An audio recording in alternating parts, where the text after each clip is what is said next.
Dígwith gach duine an Gaeilge inniu nó lá Baiste, my baptism day.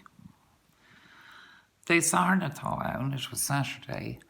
Tá an clan ar fad san Eaglis, the family are all in the church, the Bháisteach Mogra Fair Nua Una, for the baptism of my new sister Una. Tá Guna Bán Urhi, she has a white dress on her. Tá Mahishmahori in a shasav in Agalish an Sagart. My parents are standing beside the priest.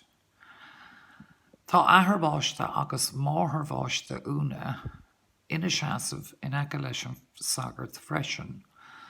The godmother and godfather are standing beside the priest too. Cuireann an Sagart Ishke Quishraka or Cligan Una. The priest puts holy water on Una's forehead. Tosin, she ag Queena, she starts to cry. Tosin Mahishmahori, ag Miungara. My parents start to smile. Agus nish, boys and girls, on folklore. Aglish, church. Baiste, christening. Sagart, priest. Ahar Bháiste, agus Máthar Bháiste, godfather and mother. Ag Miungara, smiling.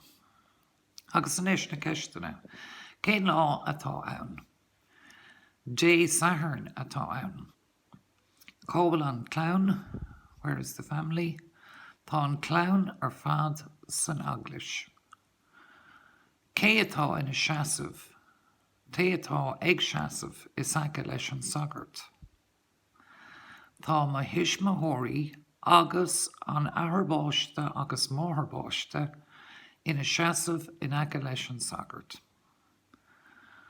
Quair the Cuireann an Sagart ar Cligan Una. Cuireann an Sagart Ishke Quishraka ar Cligan Una. Cair the Dhéanaan Una, Tosin Una ag Queena. Win 3 last, boys and girls, good jazz.